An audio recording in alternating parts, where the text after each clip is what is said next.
आज हम बात करने वाले हैं भारत की सबसे बड़ी इंजीनियरिंग और इंफ्रास्ट्रक्चर कंपनी लार्सन टोब्रो यानी LT के Q2 FY26 कॉन-कॉल एनालिसिस की। यह कॉन-कॉल बेहद महत्वपूर्ण है क्योंकि इसमें न सिर्फ कंपनी के मजबूत नतीजे सामने आए हैं, बल्कि आने वाले कई वर्षों के लिए ग्रोथ की दिशा भी साफ दिखाई देती है। अगर आप infrastructure, capex cycle, defence, energy और लॉन्ग टर्म वेल्थ क्रिएशन में रुचि रखते हैं, तो यह वीडियो आपके लिए बहुत जरूरी है।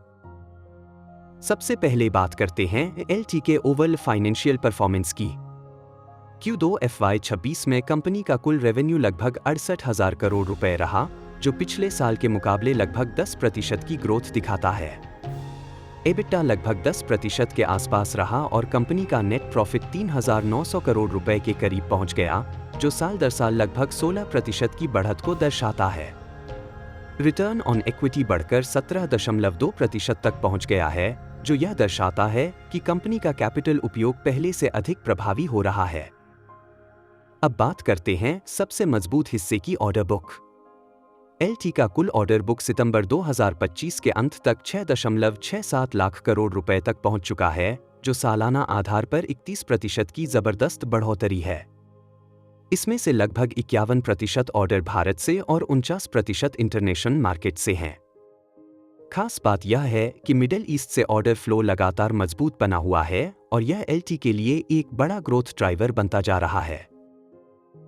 कंपनी ने इस तिमाही में लगभग 1.16 लाख करोड़ रुपए के नए ऑर्डर हासिल किए, जिसमें 45% की सालाना बढ़ोतरी देखी गई। इसमें हाइड्रोकार्बन, इंफ्रास्ट्रक्चर, हेवी इंजीनियरिंग और ग्रीन एनर्जी से जुड़े बड़े प्रोजेक्ट्स शामिल हैं।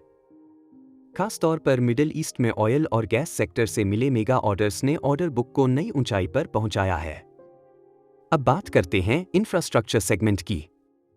इस सेगमेंट में ऑर्डर बुक करीब 3.95 लाख करोड़ रुपए तक पहुंच चुकी है।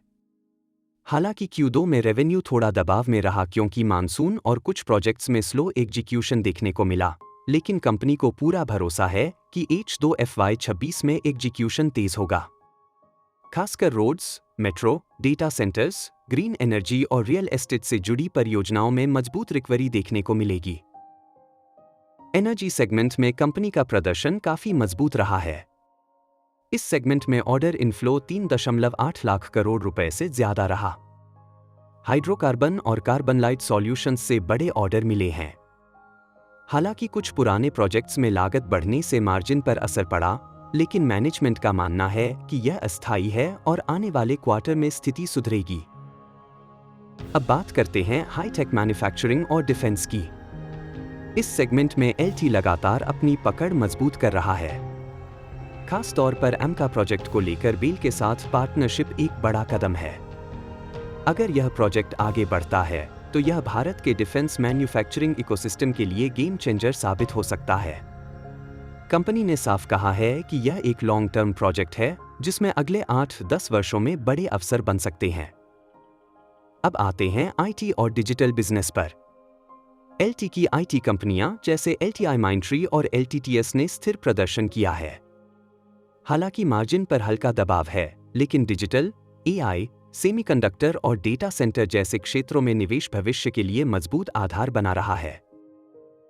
ग्रीन एनर्जी और सस्टेनेबिलिटी इस कॉन-कॉल का एक और अहम हिस्सा रहा।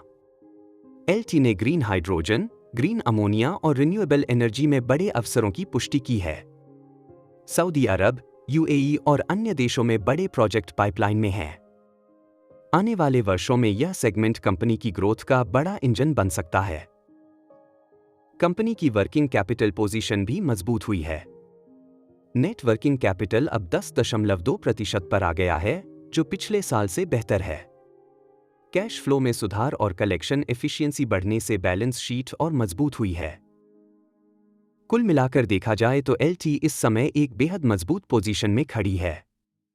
ऑर्डर बुक, एक्जीक्यूशन क्षमता, सेक्टर डाइवर्सिफिकेशन और लॉन्ग टर्म विजन इसे आने वाले वर्षों में भारत की सबसे मजबूत इंफ्रास्ट्रक्चर कंपनियों में बनाए रखेगा। अंत में एक जरूरी डिस्क्लेमर। यह वीडियो केवल शैक्षणिक उद्देश्य के लिए बनाया गया है। इसमें दी गई जानकारी किसी भी प्रकार की निवेश सलाह नहीं है। कृपया निवेश से पहले अपने SBI रजिस्टर्ड इन्वेस्टमेंट एडवाइजर से सलाह अवश्य लें।